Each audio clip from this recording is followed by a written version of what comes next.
प्यारे विद्यार्थियों, आज का जोड़ा मेरा टॉपिक है वह हैगा प्रोबेबिलिटी संभावना। बहुत ही इंटरस्टिंग टॉपिक है। 3 नंबर का बच्चों ये तुहानू पेपर आना है, सो ध्यान नाल सुनना और ईजीएस्ट टॉपिक है। बच्चों तुसी 9वीं जमात दे विच भी प्रोबेबिलिटी पढ़ी है तो तुसी डेली लाइफ दे विच भी कई एवें दियां गल्लां सुनते हैं जिद्दां टीचर्स कई बारी कहंदे हैं कि मैनू तो लगता नहीं है बच्चा पास होगा, मैनू ये पास होने दे विच शक है। या कोई बच्चा मेहनत करन लग गया है तो टीचर ओदी परफॉर्मेंस दे बेस ते कह दिंदा है कि संभव है कि ऐतकी रमन जिहड़ा है वो मैरिट दे विच आ जाए।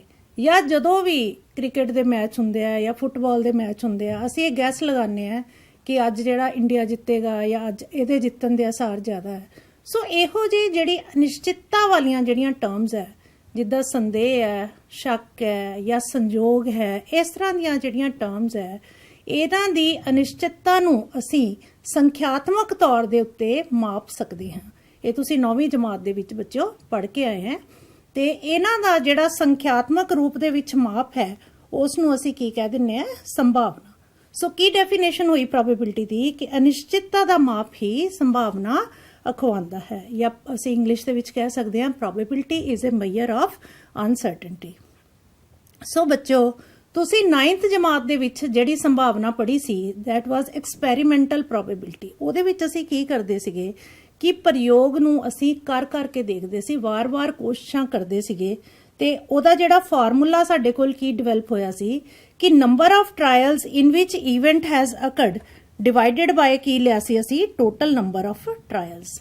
पर बच्चों जिहड़ी बार-बार कोशिशां करना है ਇਹਦੀ भी लिमिटेशनस हो सकती हैं कि जो कोई एक्सपैरीमेंट बहुत ही ज़्यादा वड्डा जिद्दां हुण कह लैंदे आपां कि आपां 10,000 वार सिक्के नूं उछालना है तो ये लिए बहुत एक तो टाइम कंज्यूमिंग होएगा और एक ये जिहड़ा खर्च भी बहुत आ जाएगा। या कई बारी इस तरह दीयां कई सिचुएशनस हुंदियां हैं जिथे एक्चुअली परफॉर्म करना बहुत मुश्किल हो जाता है। जिवें असीं कहने हैं कि कोई मल्टी स्टोरीड बिल्डिंग है, तुसीं अजकल देखिया सारे 25-25 मंजिला जिहड़े आ फ्लैट बनते हैं। ਅਸੀਂ ਹੁਣ ਉਹਦੀ ਇਹ ਸੰਭਾਵਨਾ ਪਤਾ ਕਰਨੀ ਹੈ ਕਿ ਭੁਚਾਲ ਦੇ ਆਉਣ ਦੇ ਨਾਲ ਕੀ ਇਹ ਬਿਲਡਿੰਗ ਗਿਰਦੀ ਹੈ, ਤਾਂ ਇਹਦੇ ਲਈ ਹੁਣ ਆਪਾਂ ਦੁਬਾਰਾ ਭੁਚਾਲ ਦੇ ਆਉਣ ਦਾ ਇੰਤਜ਼ਾਰ ਕਰਨ ਬਾਰੇ ਤਾਂ ਕੁਝ ਕਹਿ ਨਹੀਂ ਸਕਦੇ। ਸੋ ਇਹੋ ਜਿਹੇ ਕੇਸਿਸ ਦੇ ਵਿੱਚ ਜਿਹੜੀ ਸਾਡੀ ਐਕਸਪੈਰੀਮੈਂਟਲ ਪ੍ਰੋਬੇਬਿਲਿਟੀ ਹੈ ਉਹ ਥੋੜੀ ਫੇਲ ਹੋ ਜਾਂਦੀ, ਇਹਦੇ ਥੋੜੀ ਲਿਮਿਟੇਸ਼ਨਸ ਹੋ ਜਾਂਦੀਆਂ ਹੈ ਤੇ ਉਸ ਦੇ ਵਾਸਤੇ ਅਸੀਂ ਜਿਹੜਾ ਹੈ ਕੁਝ ਕਲਪਨਾਵਾਂ, ਕੁਝ ਇਹੋ ਜਿਹੀ ਪ੍ਰੋਬੇਬਿਲਿਟੀ ਕੈਲਕੂਲੇਟ ਕਰਨ ਲਈ ਕੁਝ ਕਲਪਨਾਵਾਂ ਕਰ ਲੈਂਦੇ ਆ ਜਿਨ੍ਹਾਂ ਨੂੰ ਅਸੀਂ सच मन के प्रोबेबिलिटी का जिहड़ा है फार्मूला बनाने हैं। इस प्रोबेबिलिटी नूं कहा जाता है थ्योरेटिकल प्रोबेबिलिटी और क्लासिकल प्रोबेबिलिटी। ये प्रोबेबिलिटी की है कि कोई भी घटना जिहड़ी ई है उस दे अनुकूल परिणामां दी संख्या बटा प्रयोग दे सारे संभव परिणामां दी संख्या। हुण इहदे विच बच्चों कुछ असीं जिहड़ियां अजम्पशनस है उन्हां दे बेसिस दे उत्ते ये प्रोबेबिलिटी कैलकुलेट करदे आ। ਇਹਨਾਂ ਦੇ ਵਿੱਚ ਜਿਹੜੀ ਸਭ ਤੋਂ ਇੰਪੋਰਟੈਂਟ ਅਜ਼ੰਪਸ਼ਨ ਅਸੀਂ ਕਰਦੇ ਹਾਂ ਉਹ ਇਹ ਕਰਦੇ ਹਾਂ ਕਿ ਜਿੰਨੇ ਵੀ ਪਰਿਣਾਮ ਸਾਡੇ ਆਣੇ ਆ ਉਹ ਸਾਰੇ ਪਰਿਣਾਮ ਜਿਹੜੇ ਆ ਸਮ ਸੰਭਾਵੀ ਹੋਣਗੇ। ਸਮ ਸੰਭਾਵੀ ਮਤਲਬ ਕੀ ਹੈ ਵੀ ਉਹਨਾਂ ਦੇ ਆਉਣ ਦੀ ਜਿਹੜੀ ਕਿਸੇ ਵੀ ਘਟਨਾ ਦੇ ਪਰਿਣਾਮ ਆਉਣ ਦੀ ਜਿਹੜੀ ਸੰਭਾਵਨਾ ਹੈ ਉਹ ਕੀ ਹੈ, ਸਮਾਨ ਹੈ। ਠੀਕ ਹੈ, ਤਾਂ ਆ ਬੇਟੇ ਬਹੁਤ ਹੀ ਇੰਪੋਰਟੈਂਟ ਫਾਰਮੂਲਾ ਹੋ ਗਿਆ ਤੁਹਾਡਾ ਪ੍ਰੋਬੇਬਿਲਿਟੀ ਦਾ ਕਿ ਈ ਦੇ ਅਨੁਕੂਲ ਪਰਿਣਾਮਾਂ ਦੀ ਸੰਖਿਆ बटा प्रयोग के सारे संभव परिणामों की संख्या। तुसीं इहनूं शॉर्ट च भी लिख दिंदे हो अनुकूल परिणामों की संख्या बटा कुल परिणामों की संख्या। इस फार्मूले नूं ऐन अच्छी तरह याद करना है, कोई भी सवाल आवे इहनूं लिख के आना है। हुण असीं देखदे हां कि जिहड़ी प्रयोगी संभावना अते सिद्धांतक संभावना सी उहदे विच अंतर की है। हुण जिहड़ी प्रयोगिक संभावना सी, ठीक है, जिहड़ी साडी एक्सपैरीमेंटल प्रोबेबिलिटी सी वो इस गल दे उत्ते निर्भर सी कि असल च की वापर चुका है। ਜਦੋਂ ਕਿ ਜਿਹੜੀ ਥਿਓਰੈਟੀਕਲ ਪ੍ਰੋਬੇਬਿਲਿਟੀ ਹੈ ਉਹਦੇ ਵਿੱਚ ਕੁਝ ਕਲਪਨਾਵਾਂ ਦੇ ਆਧਾਰ ਤੇ ਅਸੀਂ ਇਹ ਭਵਿੱਖਬਾਣੀ ਕਰਦੇ ਹਾਂ ਕਿ ਕੀ ਵਾਪਰੇਗਾ, ਇਸ ਚੀਜ਼ ਦੀ ਕੈਲਕੂਲੇਸ਼ਨ ਕਰਦੇ ਹਾਂ ਕਿ ਕੀ ਵਾਪਰੇਗਾ। ਜਾਂ ਆਪਾਂ ਇੰਗਲਿਸ਼ ਦੇ ਵਿੱਚ ਕਹਿ ਸਕਦੇ ਹਾਂ ਇਹਦੀ ਡੈਫੀਨੇਸ਼ਨ ਕਿ experimental probability of an event is based on what has actually happened whereas theoretical probability of an event attempts to predict what will happen on the basis of certain assumption। ਹੁਣ ਮੈਂ ਅਜ਼ੰਪਸ਼ਨਸ ਦੀ ਗੱਲ ਪਹਿਲਾਂ ਵੀ ਕੀਤੀ ਸੀ ਕਿ ਇਹਦੀ ਇੱਕ ਬਹੁਤ ਹੀ ਇੰਪੋਰਟੈਂਟ ਅਸੀਂ ਜਿਹੜੀ ਅਜ਼ੰਪਸ਼ਨ ਲੈਂਦੇ ਆ ਉਹ ਇਹ ਲੈਂਦੇ ਆ ਕਿ ਇਵੈਂਟਸ ਜਿਹੜੀਆਂ ਆ ਇਕੁਅਲੀ ਲਾਈਕਲੀ ਹੈ ਜਾਂ ਕੀ ਆ ਸਮ ਸੰਭਾਵੀ। ਹੁਣ ਇਹ ਸਮ ਸੰਭਾਵੀ ਬੱਚੋ ਹੁੰਦਾ ਕੀ ਹੈ? ਸਮ ਸੰਭਾਵੀ ਦਾ ਮਤਲਬ ਇਹ ਹੈ, ਇਕੁਅਲੀ ਲਾਈਕਲੀ ਆਊਟਕਮ ਦਾ ਮਤਲਬ ਇਹ ਹੈ ਕਿ ਜਦੋਂ ਕਿਸੇ ਪ੍ਰਯੋਗ ਦੇ ਸਾਰੇ ਪਰਿਣਾਮ ਬਰਾਬਰ ਸੰਭਾਵਨਾ ਵਾਲੇ ਹੋਣ ਤਾਂ ਉਹਨਾਂ ਨੂੰ ਅਸੀਂ ਕੀ ਕਹਿ ਦਿੰਦੇ ਆ, ਸਮਸੰਭਾਵੀ परिणाम. If there is no reason for any outcome to occur in preference to any other outcome, we say that outcomes are equally likely. ਜਿੱਦਾਂ ਹੁਣ ਦੇਖੋ, ਜੇ ਥੈਲੇ ਦੇ ਵਿੱਚ 5 ਮੇਰੇ ਕੋਲ ਨੀਲੀਆਂ ਗੇਂਦਾਂ ਆ, ਇੱਕ ਮੇਰੇ ਕੋਲ ਲਾਲ ਹੈ, ਤਾਂ ਅਸੀਂ ਹੁਣ ਕੋਈ ਗੇਂਦ ਕੱਢਣੀ ਹੈ, ਤਾਂ ਉਹਦੇ ਲਈ ਜਿਹੜੀਆਂ ਤੁਹਾਡੇ परिणाम ਹੋਣਗੇ ਉਹ ਕੀ ਹੈ, ਸਮਸੰਭਾਵੀ ਹੈ, ਸਭ ਲਈ ਬਰਾਬਰ ਚਾਂਸ ਹੈ. ਬਟ ਜੇ ਮੈਂ ਕਹਿੰਨੀ ਆ ਨੀਲੀ ਗੇਂਦ ਕੱਢਣੀ ਹੈ, ਤਾਂ ਨੀਲੀ ਗੇਂਦ 'ਚ ਤਾਂ ਫਿਰ ਉਹ ਸਮਸੰਭਾਵੀ ਨਹੀਂ ਹੈ ਨਾ, ਕਿਉਂਕਿ ਨੀਲੀਆਂ ਤਾਂ 5 ਹੈ, ਉਹਦੇ ਆਉਣ ਦੇ ਚਾਂਸਸ ਜ਼ਿਆਦਾ ਹੈ, ਜਦਕਿ ਲਾਲ ਦੇ ਆਉਣ ਦੇ ਚਾਂਸਸ ਘੱਟ ਹੈ. ਹੁਣ ਇਹਨੂੰ ਸਮਝਣ ਲਈ, ਇਸ ਡੈਫੀਨੇਸ਼ਨ ਸਮਝਣ ਲਈ ਆਪਾਂ ਇੱਕ ਛੋਟੀ ਜਿਹੀ ਐਗਜ਼ਾਮਪਲ ਲੈਂਦੇ ਆ. ਤੁਹਾਡੀ ਕਿਤਾਬ ਦਾ ਹੀ ਇਹ ਕੁਐਸਚਨ ਹੈ ਕਿ ਹੇਠਾਂ ਦਿੱਤੇ ਪ੍ਰਯੋਗਾਂ ਵਿੱਚੋਂ ਕਿਹੜੇ ਪ੍ਰਯੋਗਾਂ ਦੇ परिणाम ਜਿਹੜੇ ਹੈ ਉਹ ਸਮਸੰਭਾਵੀ ਹਨ. ਠੀਕ ਹੈ, ਸਪਸ਼ਟ ਕਰੋ ਕਿ ਕਿਹੜੀਆਂ ਆਊਟਕਮਸ ਜਿਹੜੀਆਂ ਇਕੁਅਲੀ ਲਾਈਕਲੀ, ਸਮਸੰਭਾਵੀ ਨੂੰ ਕਿਹਾ ਜਾਂਦਾ ਇਕੁਅਲੀ ਲਾਈਕਲੀ. ਜਿੱਦਾਂ ਹੁਣ ਇੱਕ ਡਰਾਈਵਰ ਹੈ, ਉਹ ਕਾਰ ਚਲਾਉਣ ਦਾ ਯਤਨ ਕਰਦਾ ਹੈ, ਕਾਰ ਚੱਲਣੀ ਸ਼ੁਰੂ ਹੋ ਜਾਂਦੀ ਹੈ ਜਾਂ ਕਾਰ ਚੱਲਣੀ ਸ਼ੁਰੂ ਨਹੀਂ ਹੁੰਦੀ. ਇਹ ਜਿਹੜਾ ਹੈ ਸਮਸੰਭਾਵੀ ਨਹੀਂ ਹੈ, ਕਿਉਂਕਿ ਮੋਸਟ ਆਫ ਦਾ ਟਾਈਮ ਜਿਹੜੀ ਹੈ ਕਾਰ ਚੱਲੂਗੀ, 95% ਕਾਰ ਚੱਲੇਗੀ, 5% ਕਿਤੇ ਚਾਂਸਿਸ ਹੈ ਕਿ ਕਾਰ ਜਿਹੜੀ ਹੈ ਨਾ ਚੱਲੇ, ਖਰਾਬ ਹੋਵੇ, ਇੰਜਨ 'ਚ ਕੋਈ ਖਰਾਬੀ ਆ ਜਾਏ. ਇਹਦਾ ਮਤਲਬ ਇਹ ਕੀ ਹੈ, ਸਮਸੰਭਾਵੀ ਨਹੀਂ ਹੈ. ਇੱਕ ਖਿਡਾਰੀ ਬਾਸਕਟਬਾਲ ਨੂੰ ਬਾਸਕਟ ਵਿੱਚ ਪਾਉਣ ਦਾ ਯਤਨ ਕਰਦੀ ਹੈ, ਉਹ ਬਾਸਕਟ ਵਿੱਚ ਪਾ ਸਕਦੀ ਹੈ ਜਾਂ ਨਹੀਂ ਪਾ ਸਕਦੀ. ਹੁਣ ਇਹ ਵੀ ਬੱਚੋ ਜਿਹੜਾ ਇਕੁਅਲੀ ਲਾਈਕਲੀ ਨਹੀਂ ਹੈ, ਕਿਉਂਕਿ ਐਡਾ ਵੱਡਾ ਮੈਚ ਹੁੰਦਾ ਹੈ ਤੇ ਗੋਲ ਤਾਂ ਜਿਹੜਾ ਹੈ ਸਾਡੇ 2 ਕੀ ਹੁੰਦੇ ਆ, ਮੋਸਟ ਆਫ ਦਾ ਟਾਈਮਸ ਨਹੀਂ ਪੈਂਦਾ, ਜਾਂ ਬਾਲ ਜਿਹੜੀ ਹੈ ਗਰਾਊਂਡ 'ਚ ਘੁੰਮੀ ਜਾਂਦੀ ਹੈ. 1 2 ਜਾਂ 3 ਵਾਰੀ ਹੋ ਸਕਦਾ ਹੈ ਕਿ ਜਿਹੜਾ ਹੈ ਬਾਲ ਜਿਹੜੀ ਹੈ ਬਾਸਕਟ ਵਿੱਚ ਪੈ ਜਾਏ, ਉਨੇ ਹੀ ਗੋਲ. ਤਾਂ ਇਹ ਵੀ ਜਿਹੜੀ ਹੈ ਸਾਡੀ ਸਮਸੰਭਾਵੀ ਨਹੀਂ ਹੈ. ਠੀਕ ਹੈ, ਅਗਲਾ ਕੁਐਸਚਨ ਹੈ ਕਿ ਇੱਕ ਸੱਚ ਜਾਂ ਝੂਠ ਪ੍ਰਸ਼ਨ ਦਾ ਅਨੁਮਾਨ ਲਗਾਇਆ ਜਾਂਦਾ ਹੈ, ਉੱਤਰ ਸਹੀ ਹੈ ਜਾਂ ਗਲਤ. ਇਹ ਬੱਚੋ ਸਮਸੰਭਾਵੀ ਹੈ, ਇਕੁਅਲੀ ਲਾਈਕਲੀ ਹੈ. ਜੇ ਸਹੀ ਹੋ ਜਾਂ ਤਾਂ ਸਹੀ ਹੋਊਗਾ ਜਾਂ ਫਿਰ ਗਲਤ ਹੋਊਗਾ, ਹੋਰ ਕੋਈ ਹੈ ਹੀ ਨਹੀਂ ਹੈ, ਬਰਾਬਰ ਹੈ. ਜੇ ਸਹੀ ਨਹੀਂ ਹੈ ਤਾਂ ਗਲਤ ਹੈ, ਜੇ ਗਲਤ ਨਹੀਂ ਹੈ ਤਾਂ ਸਹੀ ਹੈ. ਠੀਕ ਹੈ, ਇਹ ਜਿਹੜਾ ਕੀ ਹੈ ਸਮਸੰਭਾਵੀ ਹੈ. ਇਸ ਚੀਜ਼ ਨੂੰ ਸਮਝਣਾ ਤੁਹਾਡੇ ਲਈ ਬਹੁਤ ਜ਼ਿਆਦਾ ਜ਼ਰੂਰੀ ਹੈ. ਉਸ ਤੋਂ ਬਾਅਦ ਦੇਖੋ ਅੱਗੇ ਆ ਗਿਆ ਐਲੀਮੈਂਟਰੀ ਇਵੈਂਟ. ਮੁੱਢਲੀ ਇਵੈਂਟ ਕੀ ਹੁੰਦੀ ਹੈ, ਥੋੜੀ ਜਿਹੀ ਜਾਣਕਾਰੀ ਇਹਨਾਂ ਡੈਫੀਨੇਸ਼ਨਸ ਬਾਰੇ ਪ੍ਰਾਪਤ ਕਰ ਲਈਏ, ਫਿਰ ਸਾਡੇ ਕੋਲ ਕੁਐਸਚਨਸ ਕਰਨੇ ਕਾਫੀ ਈਜ਼ੀ ਹੋ ਜਾਂਦੇ ਆ. ਕਿਸੇ ਪ੍ਰਯੋਗ ਦੀ ਉਹ ਘਟਨਾ ਜਿਸ ਦਾ ਕੇਵਲ ਇੱਕ ਹੀ परिणाम ਹੋਵੇ, ਉਹ ਕੀ ਅਖਵਾਉਂਦੀ ਹੈ, ਮੁੱਢਲੀ ਘਟਨਾ. ਜਿਵੇਂ ਕਿ ਅਸੀਂ ਕੋਈ ਪਾਸਾ ਸਿੱਟਿਆ, 1 ਦੇ ਆਉਣ ਦੀ ਸੰਭਾਵਨਾ, 2 ਦੇ ਆਉਣ ਦੀ ਸੰਭਾਵਨਾ, ਜਾਂ 3 ਦੇ ਆਉਣ ਦੀ ਸੰਭਾਵਨਾ, 4 ਦੇ ਆਉਣ ਦੀ ਸੰਭਾਵਨਾ, ਇਹ ਸਾਰੀਆਂ ਕੀ ਹੈ, ਪ੍ਰਯੋਗ ਦੀਆਂ ਕੀ ਹੈ, ਮੁੱਢਲੀਆਂ ਘਟਨਾਵਾਂ. ਔਰ ਅਗਰ ਅਸੀਂ ਇਹਨਾਂ ਦੀਆਂ ਪ੍ਰੋਬੇਬਿਲਿਟੀਜ਼ ਦਾ ਨੂੰ ਜੋੜ ਲਵਾਂਗੇ ਤਾਂ ਉਹ ਜੋੜ ਹਮੇਸ਼ਾ ਕੀ ਆਏਗਾ, ਸਾਡੇ ਕੋਲ 1 ਦੇ ਬਰਾਬਰ. ਕਿਸੇ ਪ੍ਰਯੋਗ ਦੀਆਂ ਸਾਰੀਆਂ ਮੁੱਢਲੀਆਂ ਘਟਨਾਵਾਂ ਦਾ ਜਿਹੜਾ ਜੋੜ ਹੁੰਦਾ ਹੈ ਉਹ ਕਿੰਨਾ ਹੁੰਦਾ ਹੈ ਬੱਚਿਓ, 1 ਹੁੰਦਾ ਹੈ. ਇਹ ਤੁਹਾਨੂੰ 1 ਨੰਬਰ ਦੇ ਵਿੱਚ ਕੁਐਸਚਨ ਜਿਹੜਾ ਹੈ ਪੁੱਛਿਆ ਜਾ ਸਕਦਾ ਹੈ. ਠੀਕ ਹੈ, ਕਿਸੇ ਵੀ ਪ੍ਰਯੋਗ ਦੀਆਂ ਸਾਰੀਆਂ ਮੁੱਢਲੀਆਂ ਘਟਨਾਵਾਂ ਦਾ ਜਿਹੜਾ ਜੋੜ ਹੈ ਉਹ ਕੀ ਹੁੰਦਾ ਹੈ, 1 ਹੁੰਦਾ ਹੈ. ਉਸ ਤੋਂ ਬਾਅਦ ਦੇਖੋ ਬੱਚਿਓ ਮਿਸ਼ਰਿਤ ਘਟਨਾ ਕੀ ਹੁੰਦੀ ਹੈ. ਕੰਪਾਊਂਡ ਇਵੈਂਟ ਕਿਹਨੂੰ ਕਹਿੰਦੇ ਆ ਅਸੀਂ, ਉਹ ਘਟਨਾ ਜਿਸ ਦੇ 1 ਤੋਂ ਵੱਧ ਅਨੁਕੂਲ परिणाम ਹੋਣ. ਠੀਕ ਹੈ, ਐਨ ਇਵੈਂਟ ਵਿਚ has more than 1 favourable outcome from sample space, ਉਹਨੂੰ ਅਸੀਂ ਕੀ ਕਹਿ ਦਿੰਦੇ ਆ, ਕੰਪਾਊਂਡ ਇਵੈਂਟ. ਜਿਵੇਂ ਕਿ ਆਪਾਂ ਇੱਕ ਪਾਸਾ ਸਿੱਟਿਆ, ਠੀਕ ਹੈ, ਹੁਣ ਜੇ 5 ਪ੍ਰਾਪਤ ਹੋਣਾ ਜਾਂ 4 ਪ੍ਰਾਪਤ ਹੋਣਾ, ਮੈਂ ਤੁਹਾਨੂੰ ਹੁਣੇ ਪਿੱਛੇ ਦੱਸ ਕੇ ਹਟੀ ਹੈ ਕਿ ਉਹ ਸਾਰਾ ਕੀ ਅਖਵਾਉਂਦਾ ਹੈ, ਮੁੱਢਲੀਆਂ ਘਟਨਾਵਾਂ. ਜਦੋਂ ਕਿ ਕੋਈ ਜਿਸਤ ਸੰਖਿਆ ਪ੍ਰਾਪਤ ਕਰਨਾ ਕੀ ਹੈ, ਮਿਸ਼ਰਿਤ ਘਟਨਾ, ਕਿਉਂਕਿ ਜਿਸ ਸੰਖਿਆਵਾਂ ਕਿਹੜੀਆਂ ਹੋ ਸਕਦੀਆਂ, 2 4 6. ਇਸੇ ਤਰ੍ਹਾਂ ਕੋਈ ਟਾਂਕ ਸੰਖਿਆ ਪ੍ਰਾਪਤ ਕਰਨਾ, ਜਿੱਦਾਂ 1 3 5, ਇਹ ਵੀ ਕੀ ਹੈ ਤੁਹਾਡੀ ਮਿਸ਼ਰਿਤ ਘਟਨਾ. ਜਾਂ ਇੱਕ ਹੋਰ ਬੜਾ ਇਹਦਾ ਇੰਪੋਰਟੈਂਟ ਕੁਐਸਚਨ ਹੁੰਦਾ ਹੈ ਕਿ ਅਭਾਜ ਸੰਖਿਆ ਪ੍ਰਾਪਤ ਕਰਨਾ. ਅਭਾਜ ਸੰਖਿਆ ਕਿਹੜੀ ਹੋਏਗੀ, 2 3 5. ਇਹ ਸਾਰੀਆਂ ਦੀਆਂ ਸਾਰੀਆਂ ਕੀ ਅਖਵਾਉਂਦੀਆਂ ਹੈ, ਮਿਸ਼ਰਿਤ ਘਟਨਾ. ਇਹਨਾਂ ਨੂੰ ਅਸੀਂ ਕੀ ਕਹਿ ਦਿੰਦੇ ਆ, ਮਿਸ਼ਰਿਤ ਘਟਨਾ. ਹੁਣ ਨਿਸ਼ਚਿਤ ਘਟਨਾ ਕੀ ਹੁੰਦੀ ਹੈ, ਉਹ ਘਟਨਾ ਜਿਸ ਦਾ ਵਾਪਰਨਾ ਨਿਸ਼ਚਿਤ ਹੋਵੇ, ਕੀ ਅਖਵਾਉਂਦੀ ਹੈ, ਨਿਸ਼ਚਿਤ ਘਟਨਾ. ਮਤਲਬ ਕਿ ਅਸੀਂ ਮੰਨ ਲਓ ਕਿ ਕੋਈ ਪਾਸਾ ਸਿੱਟਿਆ, ਠੀਕ ਹੈ, ਮੈਂ ਇਹ ਕਹਿੰਨੀ ਹੈ ਕਿ 7 ਤੋਂ ਘੱਟ ਪ੍ਰਕਿਰਤਿਕ ਸੰਖਿਆ ਆਉਣ ਦੀ ਸੰਭਾਵਨਾ ਕੀ ਹੈ, ਇਹ ਕੀ ਹੈ, ਨਿਸ਼ਚਿਤ ਘਟਨਾ. ਕਿਉਂ, ਕਿਉਂਕਿ ਜਾਂ 1 ਆਊਗਾ, 2 ਆਊਗਾ, 3 ਆਊਗਾ, 4 ਆਊਗਾ, 5 ਆਊਗਾ ਜਾਂ 6 ਆਊਗਾ. ਇਹ ਕੀ ਹੈ, ਇਸ ਚੀਜ਼ ਨੇ ਹੋਣਾ ਹੀ ਹੋਣਾ. ਠੀਕ ਹੈ, ਜਾਂ ਆਪਾਂ ਇੱਕ ਸਿੱਕਾ ਸੁੱਟਿਆ ਤੇ ਉਹਦੇ ਵਿੱਚ ਚਿੱਤ ਜਾਂ ਪੱਟ ਦਾ ਆਉਣਾ, ਇਹ ਵੀ ਕੀ ਹੈ, ਤੁਹਾਡੀ ਨਿਸ਼ਚਿਤ ਘਟਨਾ ਹੈ. ਠੀਕ ਹੈ, ਔਰ ਜਿਹੜੀ ਸ਼ੋਰ ਇਵੈਂਟ ਹੁੰਦੀ ਹੈ ਉਹਦੀ ਜਿਹੜੀ ਸੰਭਾਵਨਾ ਹੈ ਉਹ ਕਿੰਨੀ ਹੁੰਦੀ ਹੈ, 1. ਠੀਕ ਹੈ, ਕਿਸੇ ਵੀ ਸ਼ੋਰ ਇਵੈਂਟ ਦੀ ਸੰਭਾਵਨਾ ਕਿੰਨੀ ਹੁੰਦੀ ਹੈ, 1. ਇਹ ਬੱਚੋ ਦਿਮਾਗ 'ਚ ਰੱਖਣਾ, ਇਹਨਾਂ ਨੂੰ ਨੋਟ ਕਰ ਲਓ. ਮੈਂ ਹੁਣੇ ਇਹਨਾਂ ਤੇ ਬੇਸਡ ਤੁਹਾਡੇ ਕੋਲੋਂ ਕੁਐਸਚਨਸ ਪੁੱਛਾਂਗੀ ਤੁਹਾਨੂੰ. ਉਸ ਤੋਂ ਬਾਅਦ ਆ ਗਈ ਤੁਹਾਡੀ ਇੰਪੋਸੀਬਲ ਇਵੈਂਟ ਜਾਂ ਜਿਸ ਨੂੰ ਅਸੀਂ ਕਹਿੰਦੇ ਆ ਅਸੰਭਵ ਘਟਨਾ। ਅਸੰਭਵ ਘਟਨਾ ਕੀ ਹੁੰਦੀ ਹੈ? ਉਹ ਘਟਨਾ ਜਿਸ ਦਾ ਵਾਪਰਨਾ ਸੰਭਵ ਹੀ ਨਾ ਹੋਵੇ, ਉਹਨੂੰ ਕੀ ਕਹਿ ਦਿੰਦੇ ਆ ਆਪਾਂ? ਅਸੰਭਵ ਘਟਨਾ, ਇੰਪੋਸੀਬਲ। ਹੁਣ ਮੈਂ ਪਾਸਾ ਸਿੱਟਿਆ, ਠੀਕ ਹੈ, ਮੇਰੇ ਕੋਲ ਕੀ 8 ਆ ਜਾਣਗੇ? ਹੁਣ ਜਦ ਉਹਦੇ ਤੇ ਨੰਬਰ ਹੀ 6 ਤੱਕ ਹੈ, 1 2 3 4 5 6 ਹੈ, ਤਾਂ ਮੇਰੇ ਕੋਲ ਕਿੱਥੋਂ 8 ਨੰਬਰ ਆ ਜਾਏਗਾ? ਸੋ ਇਸ ਨੂੰ ਆਪਾਂ ਕੀ ਕਹਿ ਦਿੰਦੇ ਆ? ਇਸ ਟਾਈਪ ਦੀ ਜਿਹੜੀ ਘਟਨਾ ਹੈ ਉਸ ਨੂੰ ਆਪਾਂ ਕੀ ਕਹਿ ਦਿੰਦੇ ਆ? Impossible event. An event which never happens is called an impossible event। और ਇਸ ਦੀ ਸੰਭਾਵਨਾ ਬੱਚੋ ਕੀ ਹੁੰਦੀ ਹੈ? 0। ਆ ਪੁਆਇੰਟ ਨੋਟ ਕਰਨ ਵਾਲਾ ਹੈ ਕਿ ਜਿਹੜੀ ਇੰਪੋਸੀਬਲ ਇਵੈਂਟ ਹੈ ਉਹਦੀ ਜਿਹੜੀ ਪ੍ਰੋਬੇਬਿਲਿਟੀ ਹੈ that is 0, ਔਰ ਜਿਹੜੀ ਸ਼ੋਰ ਇਵੈਂਟ ਹੈ ਉਸ ਦੀ ਜਿਹੜੀ ਪ੍ਰੋਬੇਬਿਲਿਟੀ ਹੈ that is 1। ਠੀਕ ਹੈ, ਹੁਣ ਤੁਹਾਨੂੰ ਯਾਦ ਹੋਏਗਾ ਕਿ 9ਵੀਂ ਦੇ ਵਿੱਚ ਆਪਾਂ ਜਦੋਂ ਪ੍ਰੋਬੇਬਿਲਿਟੀ ਦੀ ਡੈਫੀਨੇਸ਼ਨ ਕਰੀ ਸੀ ਉਹ ਤੋਂ ਬਾਅਦ ਇਹ ਵੀ ਦੇਖਿਆ ਸੀ ਕਿ probability of an event is greater than or equal to 0 but is less than or equal to 1। ਮਤਲਬ ਕਿ 0 ਔਰ 1 ਦੇ ਵਿਚਾਲੇ, ਜਿਹਦੇ ਚ 0 ਤੇ 1 ਸ਼ਾਮਿਲ ਹੈ, ਉਹਦੇ ਵਿੱਚ ਹੀ ਜਿਹੜੀ ਤੁਹਾਡੀ ਹੈ ਉਹ ਜਿਹੜੀ ਪ੍ਰੋਬੇਬਿਲਿਟੀ ਲਾਈ ਕਰਦੀ ਹੈ। ਉਸ ਤੋਂ ਬਾਅਦ ਆ ਗਈ ਸਾਡੇ ਕੋਲ ਪੂਰਕ ਘਟਨਾ। ਪੂਰਕ ਘਟਨਾ ਕਿਹਨੂੰ ਕਹਿੰਦੇ ਆ ਬੱਚੋ?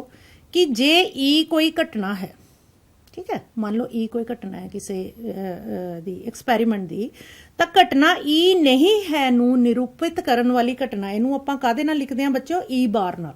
ਕਾਹਦੇ ਨਾਲ ਲਿਖਦੇ ਆ? ਈ ਬਾਰ ਨਾਲ। ਉਹ ਘਟਨਾ ਈ ਦੀ ਕੀ ਅਖਵਾਉਂਦੀ ਹੈ? ਪੂਰਕ ਘਟਨਾ। ਉਹ ਇਹਦੀ ਕੀ ਅਖਵਾਉਂਦੀ ਹੈ? ਪੂਰਕ ਘਟਨਾ। ਜਦੋਂ ਅਸੀਂ ਕੋਈ ਪਾਸਾ ਜਿਵੇਂ ਸੁੱਟਿਆ, ਐਗਜ਼ਾਮਪਲ ਦਿੰਨੀ ਮੈਂ ਤੁਹਾਨੂੰ ਇਹਦੀ, ਤਾਂ ਈ ਮੰਨ ਲਓ ਹੈਗੀ ਆ ਸਾਡੇ ਕੋਲ ਘਟਨਾ 2 ਜਾਂ 2 ਤੋਂ ਘੱਟ ਜਿਹੜਾ ਹੈ ਉਹ ਸੰਖਿਆ ਜਿਹੜੀ ਹੈ ਪ੍ਰਾਪਤ ਕਰਨ ਦੀ ਘਟਨਾ। ਠੀਕ ਹੈ, ਤੇ ਇਵੈਂਟ ਈ ਕੀ ਹੈ ਸਾਡੇ ਕੋਲ? 2 ਜਾਂ ਫਿਰ 2 ਤੋਂ ਘੱਟ ਸੰਖਿਆ ਪ੍ਰਾਪਤ ਕਰਨ ਦੀ ਕੀ ਹੈ? ਘਟਨਾ। ਤਾਂ ਜਿਹੜੀ ਈ ਬਾਰ ਹੋਏਗੀ ਮੇਰੇ ਕੋਲ, ਆ ਜਿਹੜੀ ਈ ਬਾਰ ਹੋਏਗੀ, ਆ ਕੀ ਹੋਏਗੀ? 2 ਤੋਂ ਵੱਧ ਸੰਖਿਆ ਪ੍ਰਾਪਤ ਕਰਨਾ। ਠੀਕ ਹੈ, ਜੇ ਮਤਲਬ ਉਹਦਾ ਉਲਟ ਹੋ ਗਿਆ ਕਿ ਜੇ ਈ ਘਟਨਾ ਹੈਗੀ ਹੈ 2 ਜਾਂ 2 ਤੋਂ ਘੱਟ ਸੰਖਿਆ ਪ੍ਰਾਪਤ ਕਰਨਾ, ਤੇ ਈ ਬਾਰ ਜਿਹੜੀ ਹੋਏਗੀ ਉਹ 2 ਤੋਂ ਵੱਧ ਸੰਖਿਆ ਪ੍ਰਾਪਤ ਕਰਨਾ ਹੋਏਗੀ। ਔਰ ਇਹਨਾਂ ਦੋਨੋਂ ਦੀਆਂ ਜਿਹੜੀਆਂ ਸੰਭਾਵਨਾਵਾਂ ਦਾ ਜੋੜ ਹੋਏਗਾ that is equal to 1। probability of E plus probability of E naught is equal to 1। ਹੁਣ ਇਹਦਾ ਮਤਲਬ ਜੇ ਇੱਕ ਚੀਜ਼ ਸਾਨੂੰ ਦਿੱਤੀ ਹੋਈ ਹੈ, ਕਿਸੇ ਘਟਨਾ ਦੇ ਹੋਣ ਦੀ ਸੰਭਾਵਨਾ ਸਾਨੂੰ ਪਤਾ ਹੈ, ਤਾਂ ਘਟਨਾ ਨਹੀਂ ਹੋਣ ਦੀ ਜੇ ਸੰਭਾਵਨਾ ਪਤਾ ਕਰਨੀ ਹੈ ਤਾਂ ਆਪਾਂ ਕਿੱਦਾਂ ਬੱਚੋ ਕੈਲਕੂਲੇਟ ਕਰ ਸਕਦੇ ਆ? 1 minus probability of event E।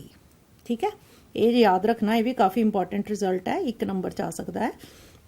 ਉਸ ਤੋਂ ਬਾਅਦ ਜਿਹੜੀ ਮੈਂ ਤੁਹਾਨੂੰ ਪਹਿਲਾਂ ਹੀ ਗੱਲ ਦੱਸ ਕੇ ਹਟੀ ਹਾਂ ਕਿ ਕਿਸੇ ਵੀ ਘਟਨਾ ਦੇ ਵਾਪਰਨ ਦੀ ਜਿਹੜੀ ਸੰਭਾਵਨਾ ਹੁੰਦੀ ਹੈ ਉਹ 0 ਅਤੇ 1 ਦੇ ਵਿਚਕਾਰ, ਜਿਹਦੇ ਵਿੱਚ 0 ਅਤੇ 1 ਵਿੱਚ ਸ਼ਾਮਲ ਹੁੰਦਾ ਹੈ, ਹੁੰਦੀ ਹੈ। ਠੀਕ ਹੈ, ਬਹੁਤ ਇੰਪੋਰਟੈਂਟ ਪੁਆਇੰਟ ਹੈ, ਨੋਟ ਕਰਨ ਵਾਲਾ, ਇਸ ਰਿਜ਼ਲਟ ਨੂੰ ਚੰਗੀ ਤਰ੍ਹਾਂ ਸਮਝ ਲੈਣਾ। ਉਸ ਤੋਂ ਬਾਅਦ ਬੱਚੇ ਹੁਣ ਵਾਰੀ ਆ ਗਈ ਛੋਟੇ ਛੋਟੇ ਕੁਐਸਚਨਸ ਦੀ। ਇਹ ਤੁਸੀਂ ਮੇਰੇ ਨਾਲ ਸੋਲਵ ਕਰਨੇ ਆ, ਜਵਾਬ ਦੇਣੇ ਆ ਬਿਲਕੁਲ ਨਾਲੋਂ ਨਾਲ ਮੇਰੇ। ਕਿਸੇ ਘਟਨਾ ਦੀ ਸੰਭਾਵਨਾ ਡੈਸ਼ ਤੋਂ ਵੱਡੀ ਨਹੀਂ ਹੋ ਸਕਦੀ। ਡੈਸ਼ ਤੋਂ ਵੱਡੀ ਕੀ ਦੱਸਿਆ ਸੀ? ਵੱਧ ਤੋਂ ਵੱਧ ਕਿੰਨੀ ਹੋ ਸਕਦੀ ਹੈ? 1। ਇਹਦਾ ਮਤਲਬ ਕੀ ਹੈ ਕਿ ਕਿਸੇ ਵੀ ਘਟਨਾ ਦੀ ਜਿਹੜੀ ਸੰਭਾਵਨਾ ਹੈ ਉਹ 1 ਤੋਂ ਵੱਡੀ ਨਹੀਂ ਹੋ ਸਕਦੀ। ਸੈਕਿੰਡ ਹੈ, ਕਿਸੇ ਵੀ ਘਟਨਾ ਦੀ ਸੰਭਾਵਨਾ ਡੈਸ਼ ਤੋਂ ਛੋਟੀ ਨਹੀਂ ਹੋ ਸਕਦੀ। ਕਾਹਦੇ ਤੋਂ ਛੋਟੀ ਨਹੀਂ ਹੋਊਗੀ ਬੱਚਿਓ? 0 ਤੋਂ। Very good. ਉਸ ਤੋਂ ਬਾਅਦ ਇਹ ਹੈ, ਕਿਸੇ ਪ੍ਰਯੋਗ ਦੀਆਂ ਸਾਰੀਆਂ ਆਰੰਭਿਕ ਮੀਨਸ ਮੁੱਢਲੀਆਂ ਐਲੀਮੈਂਟਰੀ ਇਵੈਂਟਸ, ਕਿਸੇ ਪ੍ਰਯੋਗ ਦੀਆਂ ਸਾਰੀਆਂ ਆਰੰਭਿਕ ਘਟਨਾਵਾਂ ਦੀਆਂ ਸੰਭਾਵਨਾਵਾਂ ਦਾ ਜੋੜ, ਮੈਂ ਤੁਹਾਨੂੰ ਦੱਸਿਆ ਸੀਗਾ ਨਾ, 1 ਹੁੰਦਾ ਹੈ, ਜਦੋਂ ਆਪਾਂ ਨੀਚੇ ਟਿਕ ਵੀ ਲਗਾਈ ਸੀਗੀ ਕਿ ਕਿਸੇ ਪ੍ਰਯੋਗ ਦੀਆਂ ਜਿਹੜੀਆਂ ਸਾਰੀਆਂ ਆਰੰਭਿਕ ਘਟਨਾਵਾਂ ਹੈ ਉਹਨਾਂ ਦੀਆਂ ਸੰਭਾਵਨਾਵਾਂ ਦਾ ਜੋੜ 1 ਹੈ। ਆਰੰਭਿਕ ਕਹਿ ਸਕਦੇ, ਮੁੱਢਲੀਆਂ ਕਹਿ ਸਕਦੇ ਆ, ਐਲੀਮੈਂਟਰੀ ਕਹਿ ਸਕਦੇ ਆ, ਕੋਈ ਵੀ ਨਾਮ ਆ ਸਕਦਾ ਹੈ। ਅਜਿਹੀ ਘਟਨਾ ਜੋ ਵਾਪਰ ਨਹੀਂ ਸਕਦੀ ਉਸ ਦੀ ਸੰਭਾਵਨਾ ਕੀ ਹੁੰਦੀ ਹੈ? 0। ਜੋ ਵਾਪਰ ਨਹੀਂ ਸਕਦੀ ਮੀਨਸ ਇੰਪੋਸੀਬਲ। ਠੀਕ ਹੈ, ਜਿਹੜੀ ਘਟਨਾ ਵਾਪਰ ਨਹੀਂ ਸਕਦੀ ਉਹਨੂੰ ਅਸੀਂ ਕੀ ਕਹਿ ਦਿੰਦੇ ਆ? ਇੰਪੋਸੀਬਲ। ਠੀਕ ਹੈ, ਅਸੰਭਵ ਘਟਨਾ ਵੀ ਇਹਨੂੰ ਕਹਿ ਸਕਦੇ ਆ। ਕੁਐਸਚਨ ਇਸ ਤਰ੍ਹਾਂ ਵੀ ਆ ਸਕਦਾ। ਹੁਣ ਜੇਕਰ probability of an event E is equal to 3/7 ਤਾਂ E ਨਹੀਂ ਦੀ ਸੰਭਾਵਨਾ ਹੈ ਬੱਚੋ, ਹੁਣੇ ਹੀ ਅਸੀਂ ਕਰਕੇ ਹਟੇ ਆ ਕਿ ਪ੍ਰੋਬੇਬਿਲਿਟੀ E ਨਹੀਂ ਬਾਹਰ ਆ ਜਾਏਗਾ, ਕਿਹਦੇ ਬਰਾਬਰ ਆਏਗਾ? 1 minus probability of E। ਠੀਕ ਹੈ, ਉਹ ਕਿੰਨੀ ਹੈ? 1 minus 3/7 ਬੱਚੋ ਕਿਹਦੇ ਬਰਾਬਰ ਆ ਜਾਏਗਾ ਤੁਹਾਡੇ ਕੋਲੇ? 7 minus 3/7 ਕਿੰਨਾ ਆ ਜਾਏਗਾ ਤੁਹਾਡੇ ਕੋਲ? 4/7।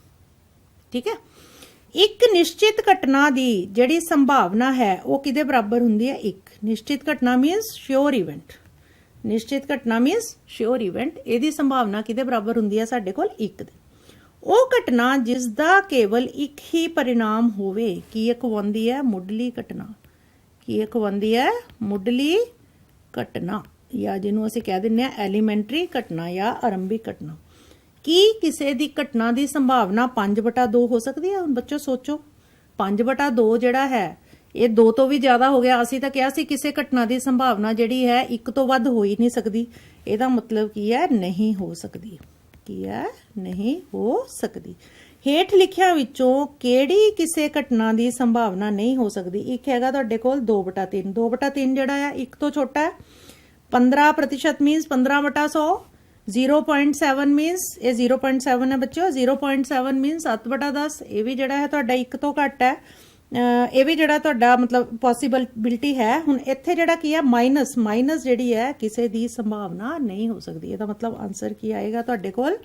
-1.5 ਇਹ ਕਿਸੇ ਘਟਨਾ ਦੀ ਸੰਭਾਵਨਾ ਨਹੀਂ ਹੋ ਸਕਦੀ ਨੈਗੇਟਿਵ ਪੋਸੀਬਲ ਹੈ ਹੀ ਨਹੀਂ 0 ਤੋਂ ਛੋਟੀ ਕਿਸੇ ਘਟਨਾ ਦੀ ਸੰਭਾਵਨਾ ਨਹੀਂ ਹੋ ਸਕਦੀ ਇਹਨਾਂ ਚੋਂ ਬੱਚਿਓ 1 ਨੰਬਰ ਦਾ ਤੁਹਾਨੂੰ ਕੋਈ ਵੀ ਕੁਐਸਚਨ ਜਿਹੜਾ ਹੈ ਆ ਸਕਦਾ ਹੈ ਜਿਹੜੇ ਪਹਿਲੇ ਆ ਨੈਕਸਟ ਕਰੋ ਕੁਐਸਚਨ ਹੁਣ ਸਾਰੇ ਆਪਣੀਆਂ ਕਾਪੀਆਂ ਖੋਲੋ क्वेश्चन है कि 20 बल्बां दे समूह विचों 4 बल्ब ਜਿਹੜੇ ਹੈ ਉਹ ਕੀ ਹੈ ਖਰਾਬ ਹੈ ਇੱਕ ਬਲਬ ਅਚਾਨਕ ਬਾਹਰ ਕੱਢਿਆ ਜਾਂਦਾ ਹੈ ਸੰਭਾਵਨਾ ਪਤਾ ਕਰਨੀ ਹੈ ਕਿ ਬਲਬ ਕੀ ਹੈ ਖਰਾਬ ਹੋਵੇ ਹੁਣ ਇਹਦੇ ਵਿੱਚ ਬੱਚਿਓ ਜਿਹੜੇ ਤੁਹਾਡੇ ਕੋਲ ਹੈ ਕੁੱਲ ਪਰਿਣਾਮ ਕਿੰਨੇ ਆ ਗਏ ਤੁਹਾਡੇ ਕੋਲ ਕੁੱਲ ਪਰਿਣਾਮ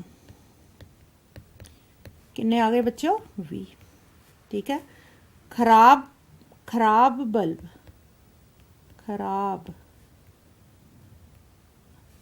ਬਲਬ ਨਿਕਲਣ ਦੇ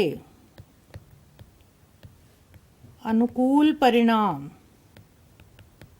ਇਹ ਫਾਰਮੂਲਾ ਬੱਚਿਓ ਹਰ ਵਾਰੀ ਜ਼ਰੂਰ ਲਿਖ ਕੇ ਆਣਾ ਅੱਧਾ ਨੰਬਰ ਇਹਦਾ ਹੀ ਮਿਲ ਜਾਂਦਾ ਹੁੰਦਾ ਖਰਾਬ ਬਲਬ ਨਿਕਲਣ ਦੇ ਅਨੁਕੂਲ परिणाम ਕਿੰਨੇ ਹੋ ਗਏ ਤੁਹਾਡੇ ਕੋਲ 4 ਪ੍ਰੋਬੇਬਿਲਿਟੀ ਖਰਾਬ ਬਲਬ इज इक्वल टू अनुकूल परिणाम बटा कुल परिणाम अनुकूल परिणाम मतलब ਇਹਦੇ ਨਿਕਲਣ ਦੇ अनुकूल परिणाम बटा ਕੀ ਹੈ कुल संभव परिणाम ਕੀ ਹੋ ਜਾਏਗਾ ਬੱਚਿਓ 4/20 ਕੀ ਆਨਸਰ ਆ ਜਾਏਗਾ ਤੁਹਾਡੇ ਕੋਲ 1/5 ਹੁਣ ਕਹਿੰਦਾ ਕਿ ਬਲਬ ਜਿਹੜਾ ਹੈ ਖਰਾਬ ਨਾ ਹੋਵੇ ਪ੍ਰੋਬੇਬਿਲਿਟੀ ਖਰਾਬ ਨਹੀਂ ਬਲਬ या नहीं खराब बल्ब ਜਿਹੜਾ ਹੈ ਉਹ ਇਹਨੂੰ ਚਾਹੇ ਇੱਧਰ ਲਿਖ ਲਿਓ ਨਹੀਂ ਖਰਾਬ ਬਲਬ ਜਿਹੜਾ ਹੈ ਉਹ ਕਿਹਦੇ ਬਰਾਬਰ ਹੋ ਜਾਊਗਾ ਹੁਣ ਬਲਬ ਠੀਕ ਹੋਣ ਦੇ ਜਾਂ ਠੀਕ ਬਲਬ ਵੀ ਕਹਿ ਸਕਦੇ ਆਪਾਂ ਹੁਣ ਠੀਕ ਬਲਬ ਕਿੰਨੇ ਆ ਜੇ 16 ਚੋਂ 4 ਖਰਾਬ ਹੈ 20 ਚੋਂ 4 ਖਰਾਬ ਹੈ ਤਾਂ ਇਹਦਾ ਮਤਲਬ ਠੀਕ ਕਿੰਨੇ ਹੋ ਗਏ ਸਾਡੇ ਕੋਲ 16 ਠੀਕ ਹੈ ਉਹਦੇ ਅਨੁਕੂਲ परिणाम ਕੀ ਹੋ ਗਏ ਇੱਥੇ ਲਿਖ ਲੈਣੇ ਆਪਾਂ ਠੀਕ ਬਲਬ ਦੇ ਅਨੁਕੂਲ परिणाम ਦੇ ਅਨੁਕੂਲ परिणाम मेरे ਕੋਲ ਕਿੰਨੇ ਆ ਬੱਚੋ 16 ਠੀਕ ਹੈ ਤਾਂ ਖਰਾਬ ਨਹੀਂ ਬਲਬ ਕਿਹਦੇ ਬਰਾਬਰ ਆ ਗਿਆ 16/20 4 ਚੋਕੇ 16 4 5 20 ਇਹ ਕਿੰਨਾ ਆ ਜਾਏਗਾ 4/5 ਜਾਂ ਇਹਦਾ ਹੁਣ ਇੱਕ ਤਰੀਕਾ ਇਹ ਵੀ ਮੈਂ ਦੱਸ ਸਕਦੀ ਹਾਂ ਜੇ ਮੈਂ ਖਰਾਬ ਬਲਬ ਨੂੰ ਇਵੈਂਟ E ਲੈ ਲਵਾਂ ਤਾਂ ਪ੍ਰੋਬੇਬਿਲਿਟੀ ਆਫ E ਮੇਰੀ ਕਿੰਨੀ ਸੀਗੀ E ਕਿੰਨੀ ਸੀ ਮੇਰੇ ਕੋਲ 4/20 ਜਾਂ ਜਿਹਨੂੰ ਮੈਂ ਕੀ ਕਹਿਤਾ ਸੀਗਾ 1/5 ਕਿੰਨੀ ਸੀ 1/5 ਹੁਣ ਮੈਂ ਖਰਾਬ ਨਹੀਂ ਠੀਕ ਕੱਢਣਾ ਤਾਂ ਮੈਂ ਇੱਥੋਂ ਜਿਹੜਾ ਸਿੱਧਾ ਹੀ ਕੱਢ ਸਕਦੀ ਹਾਂ ਪ੍ਰੋਬੇਬਿਲਿਟੀ ਆਫ E ਬਾਰ ਜਿਹੜਾ ਹੈ that is equal to 1 - 1/5 ਕਿੰਨਾ ਆ ਜਾਏਗਾ ਤੁਹਾਡੇ ਕੋਲ ਬੱਚੋ 4/5 ਠੀਕ ਹੈ ਚਾਹੇ ਉਸ ਤਰ੍ਹਾਂ ਕੱਢ ਲਓ ਚਾਹੇ ਇਸ ਤਰੀਕੇ ਦੇ ਨਾਲ ਡਾਇਰੈਕਟਲੀ ਜਿਹੜਾ ਹੈ ਉਹ ਫਾਰਮੂਲਾ ਲਗਾ ਕੇ ਅਸੀਂ ਜਿਹੜਾ ਹੈ ਕੱਢ ਸਕਦੇ ਹਾਂ ਠੀਕ ਹੈ ਹੁਣ ਇਸ ਤੋਂ ਬਾਅਦ ਦੇਖੋ ਬੱਚਿਓ ਤੁਹਾਡੇ ਕੋਲ ਆਉਂਦੇ ਆ ਇਹਦੇ ਵਿੱਚ ਤਾਸ਼ ਦੇ ਸਵਾਲ ਇਹ ਬਹੁਤ ਇੰਪੋਰਟੈਂਟ ਸਵਾਲ ਹੈ ਤਾਸ਼ ਵਾਲਾ ਜਿਹੜਾ ਆ ਤੁਸੀਂ ਤਾਸ਼ ਸਾਰਿਆਂ ਨੇ ਘਰਾਂ ਦੇ ਵਿੱਚ ਦੇਖੀ ਹੋਏਗੀ ਮੈਂ ਤੁਹਾਨੂੰ ਇੱਕ ਵਾਰੀ ਇਹਦੀ ਜਿਹੜੀ ਹੈ ਪੂਰੀ ਇਨਫੋਰਮੇਸ਼ਨ ਦੇ ਦਿੰਨੀ ਆ ਵੀ ਇਹਦੇ ਵਿੱਚ ਕਿੰਨੇ ਪੱਤੇ ਹੁੰਦੇ ਆ ਔਰ ਕਿਸ ਤਰ੍ਹਾਂ ਦੇ ਪੱਤੇ ਹੁੰਦੇ ਹਨ ਹੁਣ ਦੇਖੋ ਬੱਚਿਓ ਇਹਦੇ ਵਿੱਚ ਕਿੰਨੇ ਟੋਟਲ ਪਲੇਇੰਗ ਕਾਰਡਸ ਹੁੰਦੇ ਆ 52 ਕਿੰਨੇ ਪੱਤੇ ਹੁੰਦੇ ਆ ਤਾਸ਼ ਦੀ ਗੁੱਟੀ 'ਚ ਕਿੰਨੇ ਪੱਤੇ ਹੁੰਦੇ ਆ 52 ਉਹਦੇ ਵਿੱਚੋਂ ਜਿਹੜੇ ਕਾਲੇ ਰੰਗ ਦੇ ਪੱਤੇ ਹੁੰਦੇ ਆ ਉਹ ਕਿੰਨੇ ਹੁੰਦੇ ਆ 26 ਬਲੈਕ ਕਾਰਡਸ ਜਿਹੜੇ ਆ ਉਹ ਕਿੰਨੇ ਹੁੰਦੇ ਆ 26 ਇਸੇ ਤਰ੍ਹਾਂ ਜਿਹੜੇ ਰੈੱਡ ਕਾਰਡਸ ਹੁੰਦੇ ਆ ਲਾਲ ਰੰਗ ਦੇ ਪੱਤੇ ਹੁੰਦੇ ਆ ਉਹ ਕਿੰਨੇ ਹੁੰਦੇ ਆ ਉਹ ਵੀ 26 ਇਹਨਾਂ ਦੇ ਅੱਗੇ ਫਿਰ ਸਬ ਪਾਰਟਸ ਹੁੰਦੇ ਆ ਕਾਲੇ ਜਿਹੜੇ ਕਾਰਡਸ ਹੁੰਦੇ ਆ ਉਹਨਾਂ ਦੇ ਵਿੱਚ ਇੱਕ ਤੁਹਾਡੇ ਕੋਲ ਆ ਹੁੰਦਾ ਆ ਹੁਕਮ, ਜਿਹਨੂੰ ਤੁਸੀਂ ਕੀ ਕਹਿ ਦਿੰਦੇ ਆ, ਹੁਕਮ। ਆ ਜਿਹੜਾ ਪੱਤਾ ਹੈ ਇਹਨੂੰ ਇੰਗਲਿਸ਼ ਦੇ ਵਿੱਚ ਸਪੇਡ ਕਹਿੰਦੇ ਆ ਤੇ ਪੰਜਾਬੀ ਦੇ ਵਿੱਚ ਕੀ ਕਹਿ ਦਿੰਦੇ ਆ ਇਹਨੂੰ, ਹੁਕਮ। ਠੀਕ ਹੈ, ਪੰਜਾਬੀ 'ਚ ਕੀ ਕਹਿੰਦੇ ਆ ਇਹਨੂੰ, ਹੁਕਮ। ਇੱਕ ਕਾਲੇ ਰੰਗ ਦਾ ਇਹ ਕਿੰਨੇ ਟੋਟਲ ਪੱਤੇ ਹੁੰਦੇ ਆ, 13। ਕਿੰਨੇ ਪੱਤੇ ਹੁੰਦੇ ਆ, 13। 26 ਚੋਂ ਮਤਲਬ 13 ਪੱਤੇ ਜਿਹੜੇ ਆ ਤੁਹਾਡੇ ਕਾਦੇ ਹੋਣੇ ਆ, ਹੁਕਮ ਦੇ। ਉਸ ਤੋਂ ਬਾਅਦ ਹੋਰ ਕਾਲੇ ਰੰਗ ਦੇ ਕਿਹੜੇ ਪੱਤੇ ਹੁੰਦੇ ਆ ਤੁਹਾਡੀ ਚਿੜੀ। ਠੀਕ ਹੈ, ਤੇ ਇਹਨੂੰ ਅਸੀਂ ਇੰਗਲਿਸ਼ ਦੇ ਵਿੱਚ ਕਹਿ ਦਿੰਦੇ ਆ ਕਲੱਬ ਤੇ ਪੰਜਾਬੀ 'ਚ ਕੀ ਕਹਿ ਦਿੰਦੇ ਆ ਇਹਨੂੰ, ਚਿੜੀ। ਹੁਣ ਚਿੜੀ ਦੇ ਵੀ ਕਿੰਨੇ ਪੱਤੇ ਹੁੰਦੇ ਆ ਬੱਚਿਓ, 13। ਤੁਹਾਨੂੰ ਸਭ ਨੂੰ ਪਤਾ ਚਿੜੀ ਦੇ ਵੀ ਕਿੰਨੇ ਪੱਤੇ ਹੁੰਦੇ ਆ ਤੁਹਾਡੇ ਕੋਲ, 13। ਠੀਕ ਹੈ, ਉਸ ਤੋਂ ਬਾਅਦ ਦੇਖੋ ਤੁਹਾਡੇ ਕੋਲ ਲਾਲ ਰੰਗ ਦੇ ਕਿੰਨੇ ਪੱਤੇ ਹੁੰਦੇ ਆ, 26। ਉਹਦੇ ਚੋਂ ਲਾਲ ਰੰਗ ਦਾ ਕਿਹੜਾ ਕਿਹੜਾ ਹੁੰਦਾ ਹੈ, ਇੱਕ ਇਹਨੂੰ ਕਹਿੰਦੇ ਆ ਇੱਟ ਦਾ ਪੱਤਾ। ਠੀਕ ਹੈ, ਡਾਇਮੰਡ। ਕਾਹਦਾ ਪੱਤਾ ਹੈ ਇਹ, ਇੱਟ ਦਾ। ਠੀਕ ਹੈ, ਇਹ ਪੱਤੇ ਵੀ ਕਿੰਨੇ ਹੁੰਦੇ ਆ ਤੁਹਾਡੇ ਕੋਲ, 13। ਠੀਕ ਹੈ, ਉਸ ਤੋਂ ਬਾਅਦ ਤੁਹਾਡੇ ਕੋਲ ਹੁੰਦਾ ਹੈ ਪਾਨ ਦਾ ਪੱਤਾ, ਇਹਨੂੰ ਕਿਹਾ ਜਾਂਦਾ ਹੈ ਹਾਰਟ। ਠੀਕ ਹੈ, ਇਹ ਵੀ ਪੱਤੇ ਬੱਚਿਓ ਕਿੰਨੇ ਹੁੰਦੇ ਆ ਤੁਹਾਡੇ ਕੋਲ, 13। ਠੀਕ ਹੈ, ਹੁਣ ਹਰੇਕ ਸੈੱਟ ਜਿਹੜਾ 13 ਕਾਰਡਸ ਦਾ ਹੈ, ਇਹ 4 ਤਰ੍ਹਾਂ ਦੇ ਬੱਚਿਓ ਤੁਹਾਡੇ ਕੋਲ 13 13 13 ਪੱਤੇ ਹੋ ਗਏ। ਠੀਕ ਹੈ, 13 13 13 13 ਹੋ ਗਏ ਨਾ ਤੁਹਾਡੇ ਕੋਲ 52 ਪੱਤੇ। ਹੁਣ ਹਰੇਕ ਜਿਹੜਾ ਸੈੱਟ ਆਫ 13 ਕਾਰਡਸ ਹੈ ਉਹਦੇ ਵਿੱਚ ਜਿਹੜੇ ਹੈ ਤੁਹਾਡੇ ਕੋਲ 3 ਜਿਹੜੇ ਹੁੰਦੇ ਆ ਉਹ ਕੀ ਹੁੰਦੇ ਆ, ਫੇਸ ਕਾਰਡਸ। ਕੀ ਕਹਿੰਦੇ ਆ ਉਹਨਾਂ ਨੂੰ ਆਪਾਂ, ਚਿੱਤਰ ਪੱਤੇ। ਜਿਵੇਂ ਕਿ ਕਿਹੜਾ ਕਿਹੜਾ ਹੁੰਦਾ, ਗੋਲਾ, ਬੇਗਮ, ਬਾਦਸ਼ਾਹ। ਠੀਕ ਹੈ, ਗੋਲਾ, ਬੇਗਮ, ਬਾਦਸ਼ਾਹ ਜਾਂ ਗੁਲਾਮ ਵੀ ਕਹਿ ਦਿੰਦੇ ਇਹਨੂੰ। ਤੇ 10 ਜਿਹੜੇ ਆ ਤੁਹਾਡੇ ਕੋਲ ਕੀ ਹੁੰਦੇ ਆ, ਨੰਬਰਡ ਕਾਰਡ ਹੁੰਦੇ ਆ। ਜਿੱਦਾਂ ਹੁਣ ਯੱਕਾ, ਦੁੱਕੀ, ਤਿੱਕੀ, ਚੌਕੀ, ਇਸ ਤਰ੍ਹਾਂ ਕਰਕੇ ਜਿਹੜੇ 10 ਇਦਾਂ ਕਰਕੇ ਜਿਹੜੇ ਤੁਹਾਡੇ ਕੋਲ 10 ਕੀ ਹੁੰਦੇ ਆ, ਸਾਡੇ ਕੋਲ ਨੰਬਰ ਕਾਰਡਸ ਹੁੰਦੇ ਹੈ। ਠੀਕ ਹੈ, ਹੁਣ ਬੱਚੋ ਇੱਕ ਵਾਰੀ ਮੈਂ ਤੁਹਾਨੂੰ ਪੂਰੀ ਤਾਸ਼ ਦਿਖਾ ਵੀ ਦਿੰਨੀ ਹੈ। ਹੁਣ ਆ ਜਿਹੜੇ ਸਾਰੇ ਆ, ਆ ਦੇਖੋ, ਆ 1 2 3 4 5 6 7 8 9 10 11 12, ਇਹ 12 ਕੀ ਆ ਸਾਡੇ ਕੋਲ, ਚਿੱਤਰ ਪੱਤੇ। 12 ਕੀ ਹੈ, ਚਿੱਤਰ ਪੱਤੇ। 6 ਪੱਤੇ ਮੇਰੇ ਕੋਲ ਕਾਲੇ ਰੰਗ ਦੇ ਆ ਤੇ 6 ਪੱਤੇ ਮੇਰੇ ਕੋਲ ਕੀ ਹੈ, ਲਾਲ ਰੰਗ ਦੇ ਆ। ਠੀਕ ਹੈ, ਤੇ ਇੱਧਰ ਕੀ ਹੈ, ਯੱਕਾ, ਦੁੱਕੀ, ਤਿੱਕੀ, 5 6 7 8 9 10 ਜਿਹੜੇ ਮੇਰੇ ਕੋਲ ਕੀ ਹੈ, ਨੰਬਰਡ ਪੱਤੇ। ਹੁਣ ਬੱਚੋ ਜੇ ਤਾਂ ਮੈਂ ਕੱਢਣਾ ਹੋਵੇ ਕਿ ਲਾਲ ਰੰਗ ਦੀਆਂ ਦੁੱਕੀਆਂ ਕਿੰਨੀਆਂ, ਹੁਣ ਲਾਲ ਰੰਗ ਦੀਆਂ ਦੁੱਕੀਆਂ ਕਿੰਨੀਆਂ ਹੋ ਗਈਆਂ, 1 ਤੇ 2। ਸੰਭਾਵਨਾ ਕੀ ਹੋ ਜੂਗੀ, 2/52। ਠੀਕ ਹੈ, ਜੇ ਮੈਂ ਕੱਢਣਾ ਹੋਵੇ ਕਿ ਦੁੱਕੀ ਦੀ ਸੰਭਾਵਨਾ ਕੀ ਹੈ ਤਾਂ ਮੇਰੇ ਕੋਲ ਕਿੰਨੀਆਂ, 1 2 3 4, ਕੀ ਆ ਜੂਗੀ, 4/52। ਠੀਕ ਹੈ, ਜੇ ਮੈਂ ਕਹਿੰਨੀ ਆ ਕਿ ਪਾਨ ਦੀ ਦੁੱਕੀ ਦੀ ਸੰਭਾਵਨਾ ਕੀ ਹੈ, ਤੇ ਪਾਨ ਦੀ ਦੁੱਕੀ ਮੇਰੇ ਕੋਲ ਇੱਕੋ ਹੀ ਆ ਬੇਟਾ। ਠੀਕ ਹੈ, ਪਾਨ ਦੀ ਦੁੱਕੀ ਮੇਰੇ ਕੋਲ ਇੱਕੋ ਹੀ ਹੈ, ਤੇ ਇਹਦਾ ਮਤਲਬ ਜਿਹੜਾ ਕੀ ਹੈ, ਇਹਦੀ ਸੰਭਾਵਨਾ ਮੇਰੇ ਕੋਲ ਕਿਹਦੇ ਬਰਾਬਰ ਆ ਜਾਏਗੀ, 1/52। ਇਦਾਂ ਹੀ ਮੈਂ ਚਿੱਤਰ ਪੱਤਿਆਂ ਦੀ ਸੰਭਾਵਨਾ ਦੇਖਦੀ ਆ ਕਿ ਜੇ ਮੈਂ ਚਿੱਤਰ ਪੱਤੇ ਦੀ ਸੰਭਾਵਨਾ ਪਤਾ ਕਰਨੀ ਆ ਤਾਂ ਮੇਰੇ ਕੋਲ ਟੋਟਲ ਹੈਗੇ 12, ਤੇ ਕੀ ਸੰਭਾਵਨਾ ਹੋਏਗੀ ਮੇਰੇ ਕੋਲ, 12/52। ਜੇ ਮੈਂ ਕਹਿੰਨੀ ਆ ਕਿ ਕਾਲੇ ਰੰਗ ਦੇ ਚਿੱਤਰ ਪੱਤੇ ਤਾਂ ਮੇਰੇ ਕੋਲ ਕੀ ਹੋ ਜੂਗੀ, 6/52। ਜੇ ਮੈਂ ਕਹਿੰਨੀ ਆ ਲਾਲ ਰੰਗ ਦੇ ਚਿੱਤਰ ਪੱਤੇ ਤਾਂ ਵੀ ਮੇਰੇ ਕੋਲ ਕੀ ਹੋ ਜੂਗੀ, 6/52। ਠੀਕ ਹੈ, ਜੇ ਮੈਂ ਕਹਿੰਨੀ ਆ ਕਿ ਇਹਦੀ ਜਿਹੜੀ ਕਹਿ ਲਓ ਤੁਸੀਂ ਚਿੜੀ ਦੀ ਬੇਗਮ ਦੀ ਕੀ ਸੰਭਾਵਨਾ, ਹੁਣ ਚਿੜੀ ਦੀ ਬੇਗਮ ਤਾਂ ਇੱਕੋ ਹੀ ਹੈ ਮੇਰੇ ਕੋਲ, ਚਿੜੀ ਦੀ ਬੇਗਮ ਇੱਕੋ ਹੀ ਹੈ, ਇਹਦਾ ਮਤਲਬ ਕੀ ਹੈ, ਇਹਦੀ ਸੰਭਾਵਨਾ ਕੀ ਹੋਏਗੀ, 1/52। ਸੋ ਇਸੇ ਟਾਈਪ ਦੇ ਕੁਐਸਚਨ ਜਿਹੜੇ ਆ ਤੁਹਾਨੂੰ ਤਾਸ਼ ਦੇ ਵਿੱਚੋਂ ਅਕਸਰ ਪੁੱਛੇ ਜਾਂਦੇ ਆ। ਜੇ ਤੁਸੀਂ ਇਹ ਤਾਸ਼ ਦੇ ਪੱਤਿਆਂ ਦੀ ਆ ਜਿਹੜਾ ਸਮਝ ਗਏ ਪ੍ਰੋਪਰ ਕਿ ਕਿਸ ਕਿਸ ਤਰ੍ਹਾਂ ਦੇ ਕਿੰਨੇ ਕਿੰਨੇ ਪੱਤੇ ਹੁੰਦੇ ਆ ਤਾਂ ਔਰ ਬਹੁਤ ਹੀ ਈਜ਼ੀ ਹੈ, ਕੋਈ ਮੁਸ਼ਕਿਲ ਵੀ ਨਹੀਂ ਹੈ। ਚਿੱਤਰ ਪੱਤੇ ਟੋਟਲ ਜਿਹੜੇ ਹੈ ਤੁਹਾਡੇ ਕੋਲ ਕਿੰਨੇ ਆ, 12। ਇਹ ਮੈਂ ਤੁਹਾਨੂੰ ਸਾਰੇ ਦਿਖਾਤੇ ਕਿੰਨੇ ਆ, 12। ਠੀਕ ਹੈ, 6 ਜਿਹੜੇ ਆ ਤੁਹਾਡੇ ਕੋਲ ਕਾਲੇ ਰੰਗ ਦੇ ਆ ਤੇ 6 ਜਿਹੜੇ ਆ ਲਾਲ ਰੰਗ ਦੇ। ਉਹ ਤੋਂ ਬਾਅਦ ਜੇ ਕੋਈ ਪਾਰਟਿਕੂਲਰ ਟਾਈਪ ਦਾ ਪੁੱਛਦਾ ਤਾਂ ਫਿਰ ਤੁਸੀਂ ਉਹਦੇ ਹਿਸਾਬ ਨਾਲ ਜਿਹੜਾ ਹੈ ਜਵਾਬ ਦੇ ਸਕਦੇ ਆ। ਚਲੋ ਹੁਣ ਇੱਕ ਕੁਐਸਚਨ ਕਰਦੇ ਆ, ਦੇਖਦੇ ਆ ਤੁਹਾਨੂੰ ਕਿੰਨਾ ਕੁ ਯਾਦ ਹੈ। ਤਾਸ਼ ਤਾਂ ਤੁਹਾਨੂੰ ਦਿਖਾ ਦਿੱਤੀ ਸਾਰੀ ਚੰਗੀ ਤਰ੍ਹਾਂ। ਕਹਿੰਦਾ ਕਿ 52 ਪੱਤਿਆਂ ਦੀ ਚੰਗੀ ਤਰ੍ਹਾਂ ਫੈਂਟੀ ਗਈ ਤਾਸ਼ ਦੀ ਗੁੱਟੀ ਵਿੱਚੋਂ ਇੱਕ ਪੱਤਾ ਬਾਹਰ ਕੱਢਿਆ ਜਾਂਦਾ ਹੈ। ਹੇਠ ਲਿਖਿਆਂ ਨੂੰ ਪ੍ਰਾਪਤ ਕਰਨ ਦੀ ਸੰਭਾਵਨਾ ਪਤਾ ਕਰੋ। ਹੁਣ ਲਾਲ ਰੰਗ ਦਾ ਬਾਦਸ਼ਾਹ। ਹੁਣ ਬੱਚਿਓ ਮੈਂ ਤਾਂ ਹਰ ਵਾਰੀ ਫਾਰਮੂਲਾ ਨਹੀਂ ਲਿਖੂੰਗੀ ਪਰ ਤੁਸੀਂ ਜ਼ਰੂਰ ਲਿਖਣਾ। ਪ੍ਰੋਬੇਬਿਲਿਟੀ ਲਾਲ ਰੰਗ ਦਾ ਬਾਦਸ਼ਾਹ। ਲਾਲ ਰੰਗ ਦਾ ਬਾਦਸ਼ਾਹ ਹੁਣ ਮੈਂ ਤੁਹਾਨੂੰ ਦੱਸਿਆ ਸੀ ਇੱਕੋ ਹੀ ਹੈ, 2 ਹੈ ਸੌਰੀ।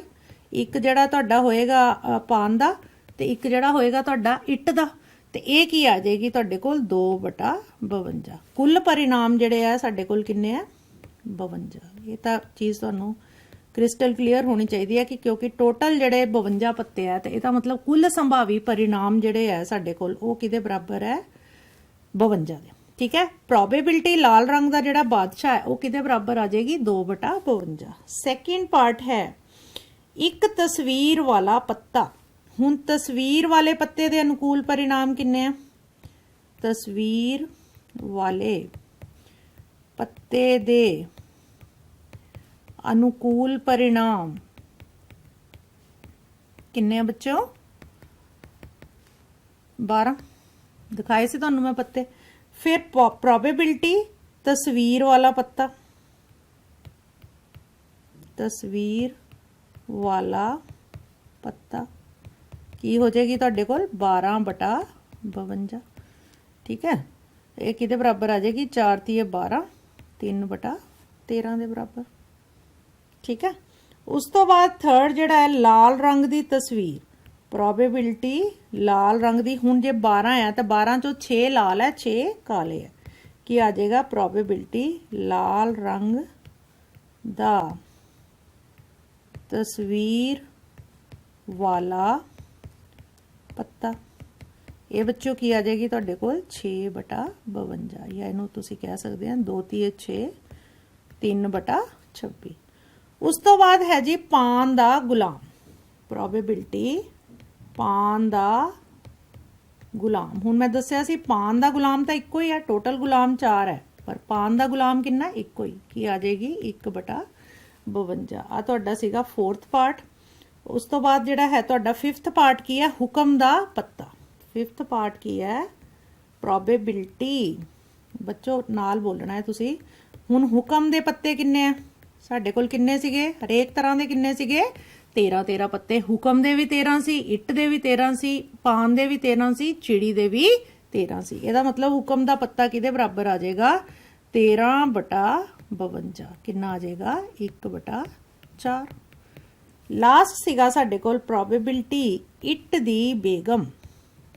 इट दी बेगम ये भी बच्चों इक्को ही होनी है, एक तरह की इक्को ही है।